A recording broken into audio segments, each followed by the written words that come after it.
Hello all. This is The Wandering Eye. I wanted to put out a video regarding why I believe that it's worthwhile for me to even have a channel at this moment and what I want to do with this channel and how I hope that it can play some tiny role in helping others to understand the Southern tradition and what Southern conservatism is and what Southern conservatism has to say about our current cultural moment and about the best paths forward from here. Before I get into that, though, I do want to apologize to Dr. Alan Harrelson personally. Uh,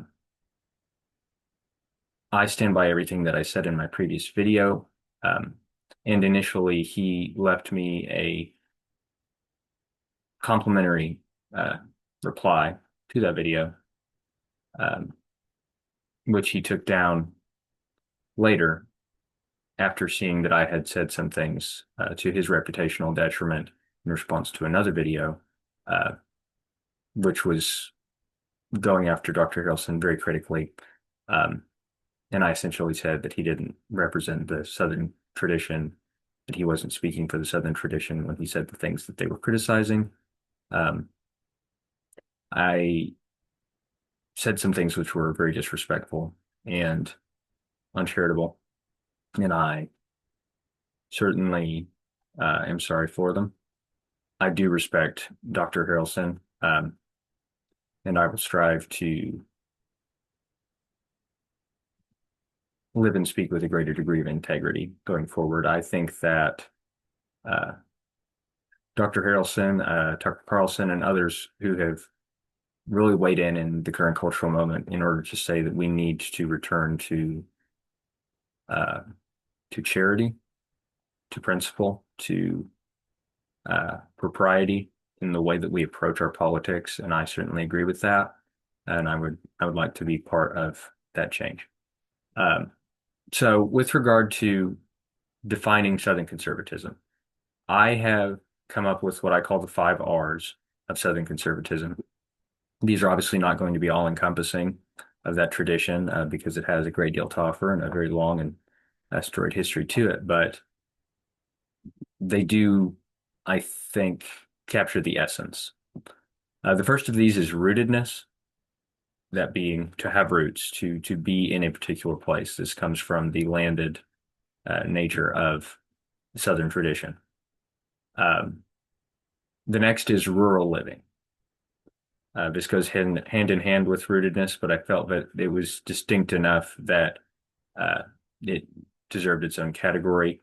Uh, this is to live in the countryside, to be away from the hustle and bustle of the city. Uh, then there's religiosity. The South has long been the most religious portion of the country, certainly the most obstinately so. And I believe that that has played a considerable part in its remaining the bastion of conservatism that it is today, even if the Southern conservative tradition itself has not been afforded much of a voice in our discourse. Uh, then there is a commitment to Republican government. Uh, this is not to say pure democracy, but mixed government and self-government, even if with very real and important aristocratic elements and some considerable skepticism of democracy itself. And then there is recourse. Recourse meaning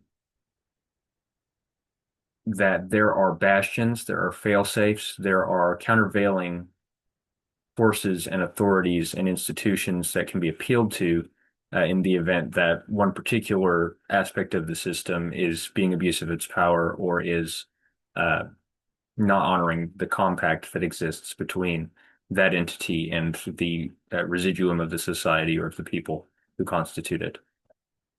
So I wanted to begin with rootedness because I believe that this is perhaps the single most pertinent aspect of Southern conservatism to our present cultural moment and one that is not being sufficiently discussed.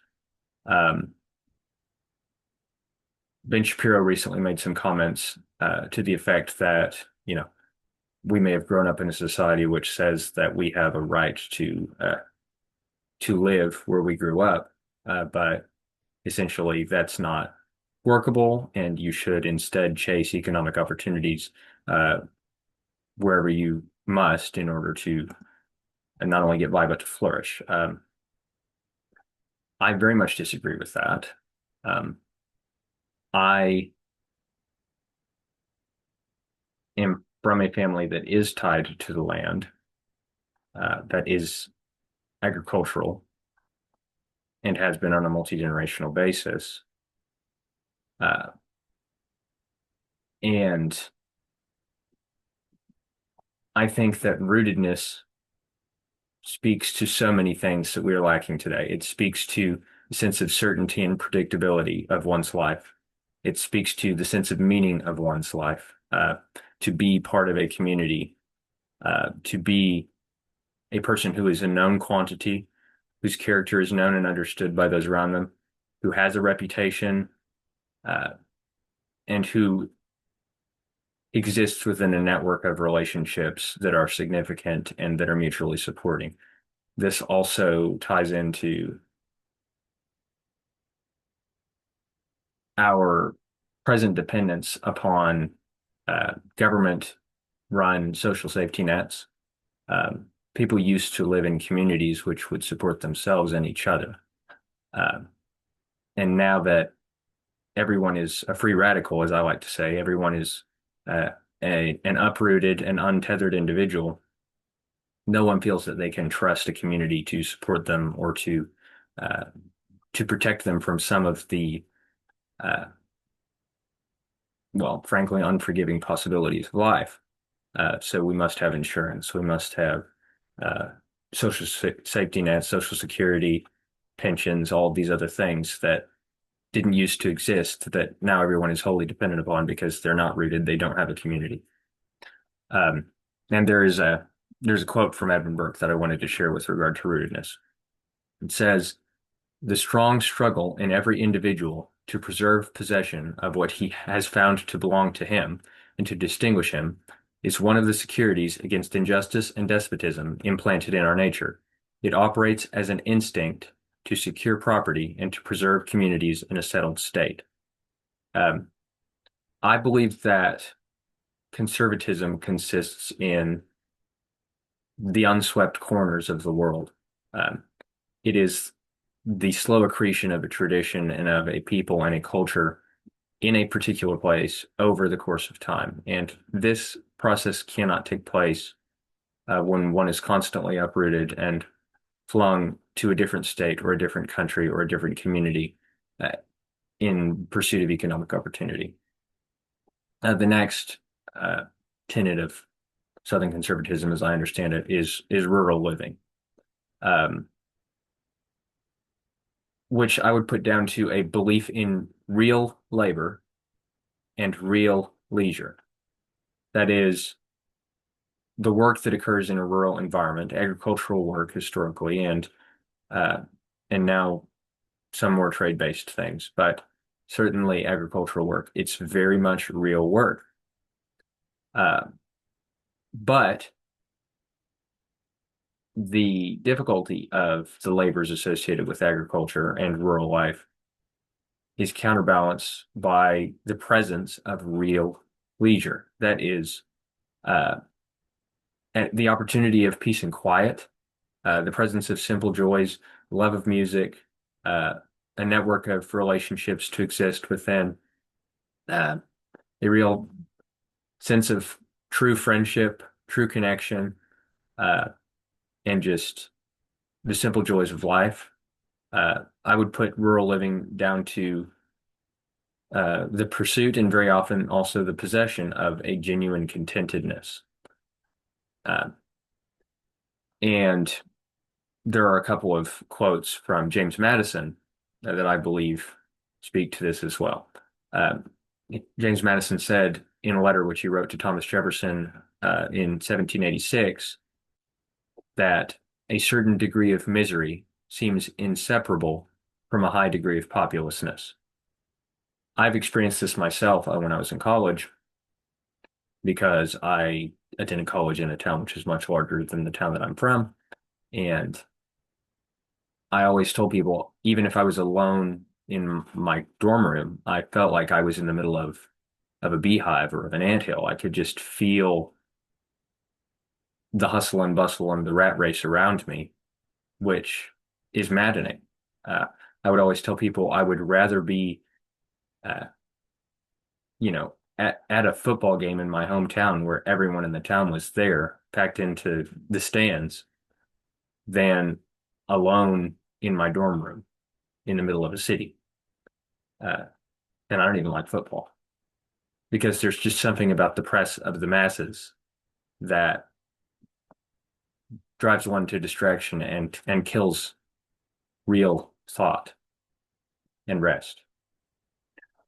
There's another quote also from James Madison from 1792, which was published in the National Gazette, uh, which pertains to this as well. He said, "The class of citizens who provide at once their own food and their own raiment may be viewed as the most truly independent and happy. They are more. They are the best basis of public liberty and the strongest bulwark of public safety. It follows that the greater the proportion of this class to the whole society, the more free, the more independent, and the more happy must be the society itself." Um, I certainly think that this is merited. Obviously, it is the case that rural communities do not make their own clothing anymore with any degree of frequency, and that very few people are actually involved in production agriculture. I believe that the number is now very little, if any, north of 1% of the US population that is involved in production agriculture, which is to say the raising of livestock or the production of crops, uh, which is astounding given that it's been only around a century since the United States became a majority urban country, prior to which time the vast majority of people would have been agriculturalists in some capacity. So I do think that this is an astounding and dire development which can have truly catastrophic consequences for our society in the long term. Um, the next tenet of Southern conservatism that I believe is of great significance is religiosity. The Southern historian Francis Butler Simkins, who was at one time a president of the Southern Historical Association, wrote in his 1963 book, The Everlasting South, that historians often say that revolutionary changes that enveloped the European continent in the last few centuries stopped with the Pyrenees.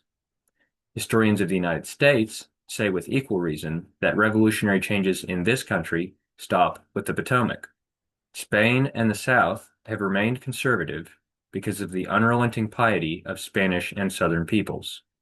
The hold of Orthodox Protestantism upon Southerners of the 20th century is a likely explanation of why the section, in the face of earth-shaking changes in industry, transportation, and education, has kept its identity as the most conservative portion of the United States. I would say I do agree with that, even though with regard both to France and the South, the old battle lines have certainly been redrawn and the forces of innovation have advanced. I don't think that anyone will contend that Northern Virginia is any longer Southern. Uh, but uh, I do think that religiosity has been uh, one of the last real bulwarks of conservatism in the United States and in the Southern United States in particular, which has long been the most religious part of the country. Uh, Next is Republican government. Uh, I think that the South has always had a very strong commitment to Republican government, even though it is caricatured as oligarchical or oppressive in some way. We cannot allow ourselves to forget that the American tradition of government comes from the private libraries of the aristocrats of Virginia more than from any other single class of people. And uh, and we must also not forget that Republican government does not mean democracy. Republican government means self-government, government by the citizens of themselves. Uh, in the context of our founding, this was not ever a pure democracy or was not intended to be, though it has become more nearly that over time. It was always intended to be a mixed government, a government with a very real democratic element in the House of Representatives, yes, but also a very real aristocratic element in the Senate and a very real monarchical element in the president, in the executive.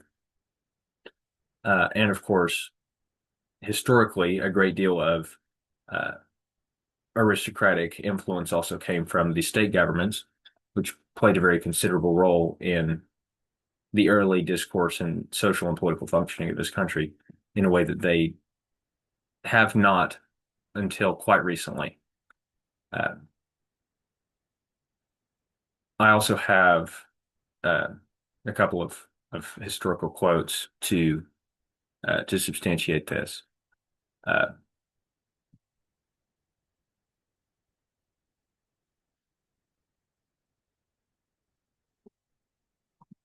One is I've lost I've lost my attribution on the other one, so I won't use it for fear of misattributing it. But I do have a quote from Russell Kirk in The Conservative Mind. Uh, he's actually quoting here John Randolph of Roanoke, who I've quoted previously. He says, "King numbers, the principle of determining profound questions, really matters to be settled by application of high moral principles and enlightened expediency. By a tally of heads is the iron despot of modern times. The application of democratic methods arbitrarily to every controversy, heedless of particular circumstances and intricacies, is consummate stupidity. Taxation without representation certainly is tyranny, yet precisely this is introduced by Democrats who give power to the unpropertied classes. Men of property, the rampart of a state, are abandoned to be plundered at discretion by the ochlocracy or mobocracy, by the democratic mob. Uh, we must understand that liberty requires self-restraint. It requires internal restraint within a society. Uh, James Madison had a great deal to say about this. Thomas Jefferson had a great deal to say about this as well, with his idea of the natural aristocracy or the natural meritocracy. Just this notion that particular individuals are endowed with particular skills and abilities, and that they should naturally rise to the top and be permitted to lead the people in a way that is symbiotic with the broader society and the broader mass of the people. This is the whole notion of representative government, of Madisonian democracy, a government which does operate in the people's best interest, but which is not subject to the excesses of pure democracy, which can be a crueler tyrant than any other form of government, given that when it is the mob that is the tyrant, its ire is wholly unreasoning and wholly inescapable. Um, I recall a quote, which I believe also comes from Evan Burke, um, which says that, no, actually, it's John Adams, which says that democracy uh, is the worst tyrant of all because when the mob has turned upon an individual, it feels as though the whole world has fallen upon them and that there can be no escape from their domain. The last of those pillars of Southern conservatism, which I am desirous to discuss, is that of recourse. I think that recourse in government, the existence of countervailing forces in government, is the single most significant aspect of Southern conservatism historically that really distinguishes it from other traditions of conservatism. Uh, the Southern tradition is just completely replete with different forms of attempts at uh, developing a philosophy of political recourse. Um, whether this be Thomas Jefferson's ideas on subsidiarity, uh, which I will let him sum up instead of endeavoring to explain them myself, because he's got a very good quote here from a letter which he wrote to Joseph Campbell in 1816 on the principle of subsidiarity. Thomas Jefferson says, "The way to have good and safe government is not to trust it all to one, but to divide it among the many, distributing to every one exactly the functions he is competent to. Let the national government be entrusted with the defense of the nation and its foreign and federal relations.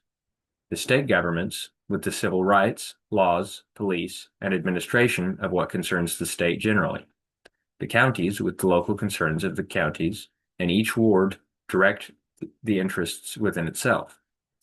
It is by dividing and subdividing these republics from the great national one down through all its subordinations until it ends in the administration of every man's farm by himself, by placing under every one what his own eye may superintend, that all will be done for the best. What has destroyed liberty and the rights of man in every government which has ever existed under the sun? The generalizing and concentrating all cares and powers into one body, no matter whether of the autocrats of Russia or France, or of the aristocrats of a Venetian state. And I do believe that if the Almighty has not decreed that man shall never be free, and it is a blasphemy to believe it, that the secret will be found to be in the making himself the depository of the powers respecting himself, so far as he is competent to them, and delegating only what is beyond his competence." Obviously, Thomas Jefferson was very democratically minded relative to some of the other uh, prominent figures within the Southern tradition. And though Jefferson does provide some very substantial contributions to the Southern tradition, which are utilized by Southern conservatives, I would say that it's a stretch to call Thomas Jefferson himself a Southern conservative. Uh, he was very democratically minded. He was very taken with uh, innovations and things like that in government and other contexts as well. But he certainly had a lot to say that later Southern thinkers would incorporate into certainly conservative traditions.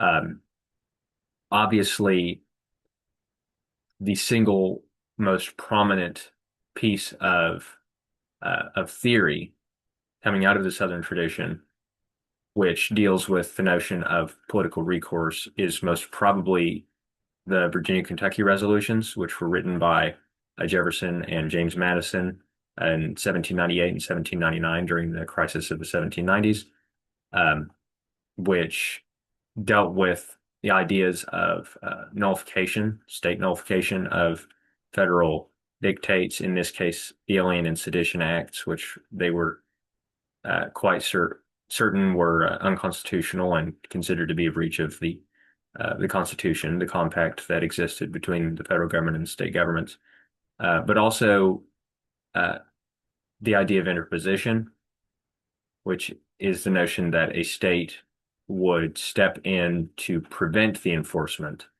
of a particular law or laws within the bounds of that state, rather than simply saying that they would not assist in enforcing them, as is the case with nullification.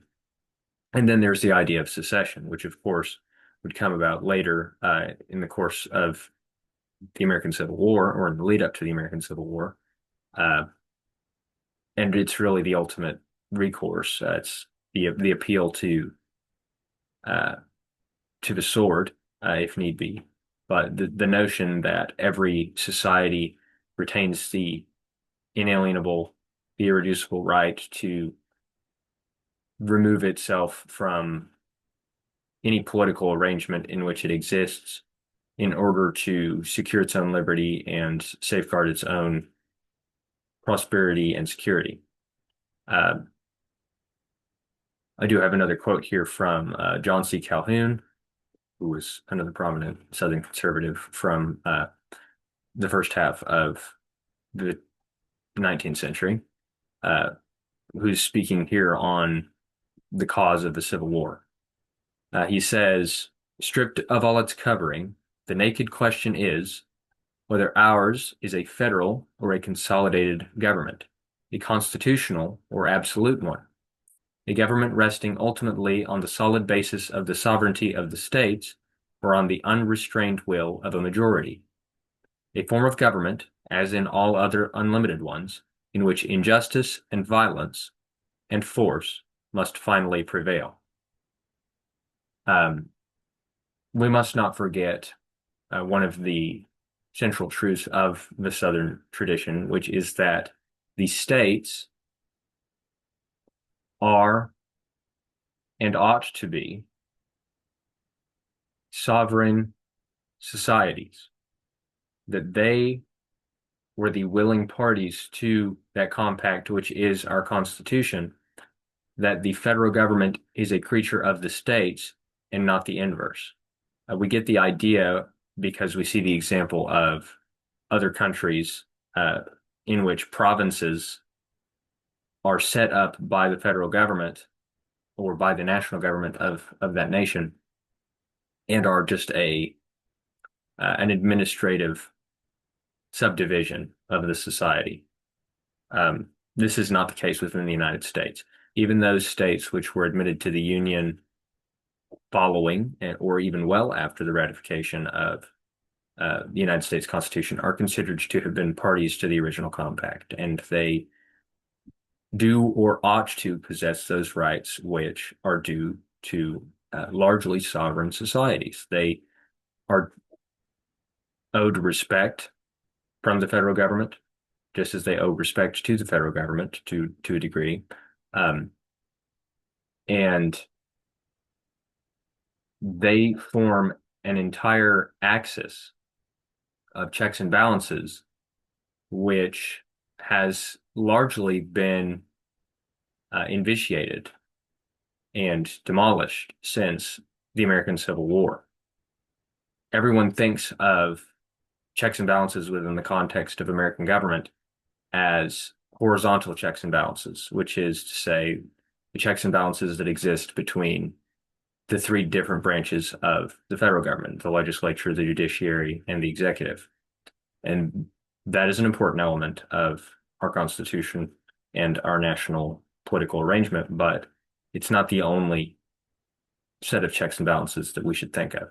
There's also what I call the vertical checks and balances, which is the relationship between the states and the national or federal government. The states, as is set forth by James Madison and Thomas Jefferson within the Virginia-Kentucky resolutions, have a role to play in keeping the federal government in check, and they have a duty to stand against the federal government if and when it becomes abusive of its powers and when it shows a disregard for those duties and restraints which are laid upon it in the context of our Constitution. I don't want to go any further than that at the moment, just because it's already been quite a long video, but I did just want to lay out these core ideas, and it will be on mostly on these themes that I will be endeavoring to speak going forward. There will be other things as well. Southern literature is a particular interest of mine. I love, in particular, the writings of Edgar Allan Poe. So I will probably try to work various things in, but most discussions that I will try to have going forward are going to tie back to one of those five core tenets of Southern conservatism as I see it in some way, and to relate those to the conversations that are going on in our culture and our political discourse at the moment. So again, those five R's of Southern conservatism, as I see them, are rootedness, uh, rural living, the rural way of life, religiosity, Republican government, and recourse in politics and in political arrangements. Thank you for taking the time to listen, and I hope that I'll be able to contribute something real and substantive to our discourse going forward. Um, if you have any other thoughts on what you believe characterizes Southern conservatism or the Southern tradition, please feel free to leave comments or give feedback. I'm always happy to have a conversation, and I would like a robust discourse. So if you're interested in contributing to that, I would greatly appreciate it. Uh, Thank you all, and I'll see you next time. Deo Vindis.